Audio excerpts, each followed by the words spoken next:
Aussitôt arrivé sur scène, aussitôt reconnu comme une vedette. Le Esquire lui a décerné l'homme le mieux habillé de l'année et l'homme le plus intéressant du monde. Le magazine Time a choisi comme titre le pape du peuple. L'homme de l'année selon Vanity Fair et le Time. Sur la page couverture du magazine Life, on peut lire Pape François, le vicaire, qui signifie représentant de Christ, de Saint-Pierre à aujourd'hui. Le pape se fait aussi appeler Vicarius Filii Dei, qui est un terme latin et en français veut dire vicaire du Fils de Dieu. Le magazine Houston Style, Pape François, l'humble pape. Comme vous allez le constater, voici une de ces citations qui sont pour le moins bouleversantes.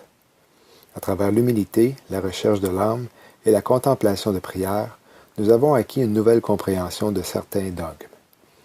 L'Église ne croit plus en un véritable enfer où les gens souffrent. Cette doctrine est incompatible avec l'amour infini de Dieu. Dieu n'est pas un juge, mais un ami et un amant de l'humanité. Dieu ne cherche pas à condamner, mais seulement à embrasser. Comme la fable d'Adam et Ève, nous voyons l'enfer comme un dispositif littéraire. L'enfer est simplement une métaphore de l'âme isolée qui, comme toutes les âmes, seront finalement unies dans l'amour avec Dieu. Le Time, encore une fois, et d'autres, l'associant à l'espoir d'un nouveau monde. Le catholicisme est maintenant une religion moderne et raisonnable qui a subi des changements évolutifs. Le temps est venu d'abandonner toute intolérance. Nous devons reconnaître que la vérité religieuse évolue et change. La vérité n'est pas absolue ou gravée dans la pierre. Même les athées reconnaissent le divin. Par des actes d'amour et de charité, l'athée reconnaît Dieu ainsi et rachète son âme, devenant un participant actif dans la rédemption de l'humanité. Dieu est en train de changer et d'évoluer en tant que nous sommes. Dieu vit en nous et dans nos cœurs. Lorsque nous diffusons l'amour et la bonté dans le monde, nous touchons notre propre divinité et la reconnaissons. La Bible est un beau livre saint, mais comme toutes les grandes et anciennes œuvres, certains passages ne sont pas à jour. Certains appellent même à l'intolérance ou au jugement. Le temps est venu pour voir ces versets comme des interpolations, plus tard, contrairement aux messages d'amour et de vérité qui rayonnent autrement par l'Écriture. Certains considèrent pouvoir avoir un rapport personnel, direct, immédiat avec Jésus-Christ en dehors de la communion et de la médiation de l'Église. Ce sont des tentations dangereuses. Ce sont des tentations nuisibles. Ce sont, comme le disait le grand pape Paul VI, des dichotomies absurdes. 1 Timothée 4.1. Or, l'Esprit dit expressément que dans les derniers temps, quelques-uns se détourneront de la foi, s'attachant à des esprits séducteurs et à des doctrines des diables.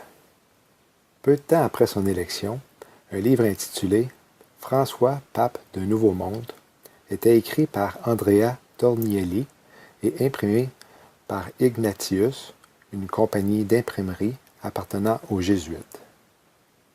Des millions de non-croyants ont affirmé qu'il était un vrai chrétien qui porte des souliers réguliers et pas de croix en or sur lui. Il dort dans un modeste appartement et sort secrètement la nuit pour nourrir les sans-abri pour que personne ne le sache. Il donne des câlins, sourit et se réjouit avec les foules, tandis que la Bible nous prévient que l'Évangile va nécessairement offenser le monde. Pape François a fait des déclarations pour apaiser le standard moral d'aujourd'hui.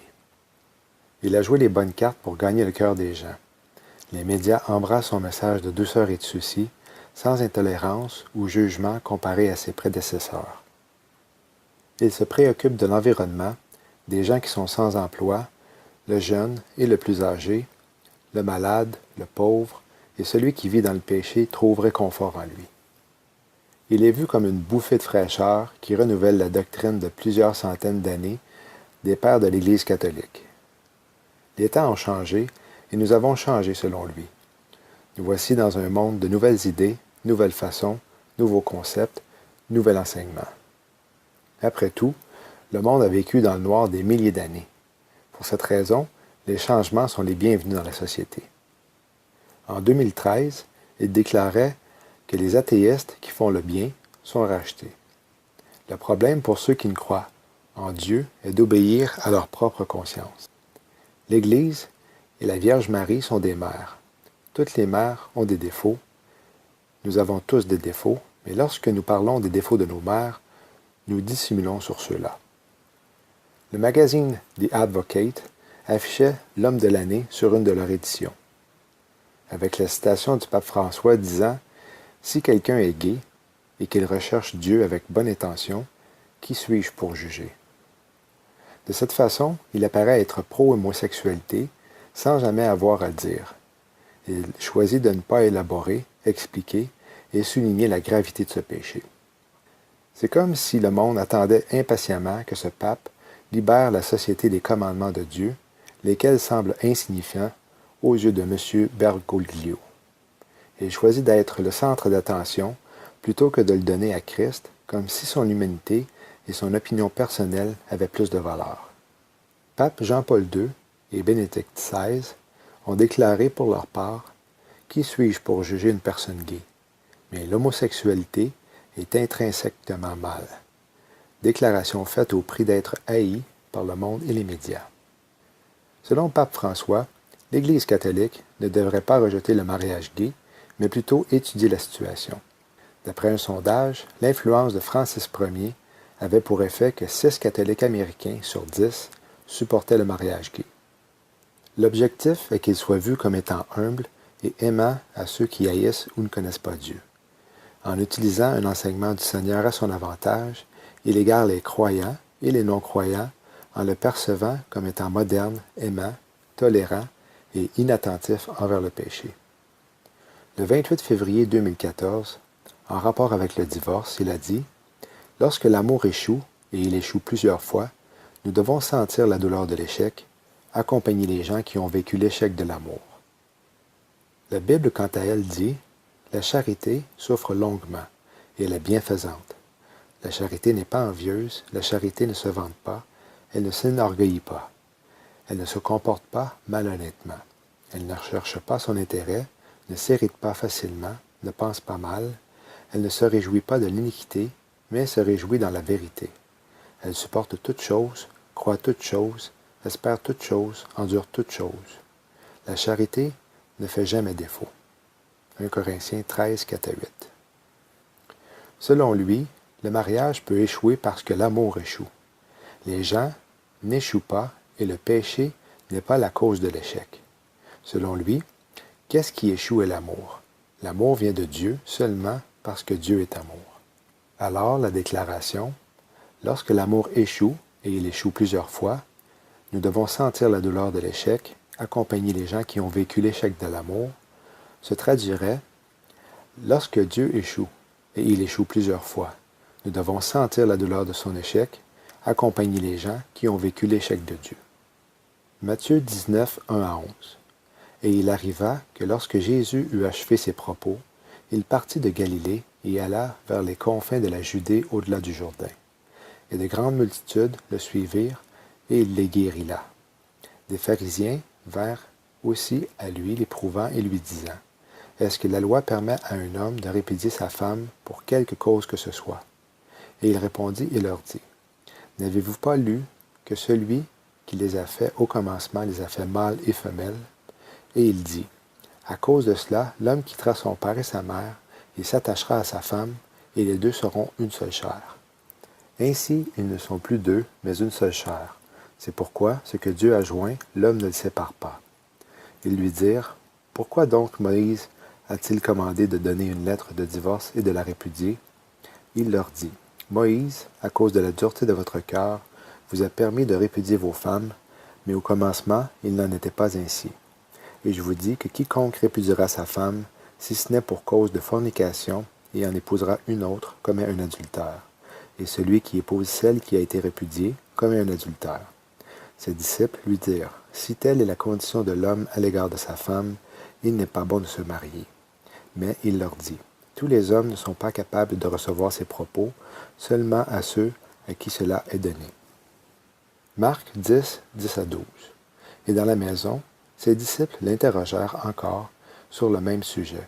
Et il leur dit, « Quiconque répudiera sa femme et en épousera une autre, commet un adultère contre elle. Et si une femme répudie son mari et en épouse un autre, elle commet un adultère.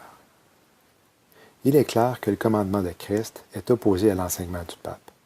Il se sert de sa réputation pour manipuler la doctrine en disant « Ne les condamnez pas, marchez avec eux », ajoutant « Nous devons être près de nos frères et sœurs qui ont souffert l'échec de l'amour dans leur vie. » Ici encore, Pape François utilise l'expression « l'échec de l'amour » comme moyen pour dire que c'est l'amour de Dieu qui échoue au lieu de celui du pécheur qui échoue. De cette façon, il blâme l'amour pour être responsable et un élément indigne de confiance, coupable de blesser ceux qui sont maintenant victimes. Il protège non seulement le péché et le pécheur, mais accuse ceux qui maintiennent la vérité d'être froids et intolérants en disant « Ne les condamnez pas ». En 2014, dans un article du National Catholic Reporter, Pape François a donné son top 10 sur comment être heureux sans avoir mentionné Jésus une seule fois.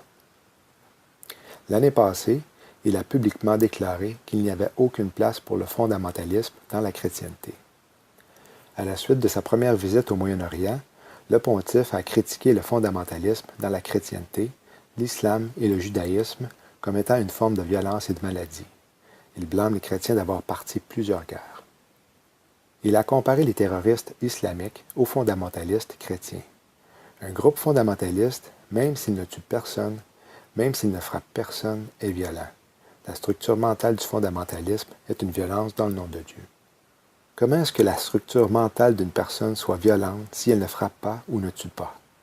Ceci est un cas typique d'extrémistes qui accusent ceux qui pratiquent leur liberté d'expression, d'opinion et de religion. En étiquetant un groupe inoffensif comme étant fondamentaliste, il devient automatiquement lui-même fondamentaliste. En août 2015, le journal The Independent rapportait que les Européens qui rejetaient les immigrants étaient un acte de guerre selon le pape.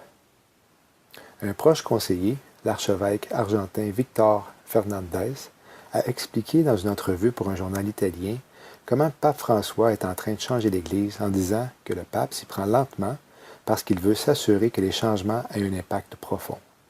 Si vous allez lentement, il est plus difficile de revenir en arrière. La chaîne de télévision CNN affirmait que le pape François avait dit à des journalistes « Priez pour moi, et si quelques-uns de vous ne pouvaient pas parce que vous n'êtes pas croyants, envoyez-moi de bonnes vibrations. »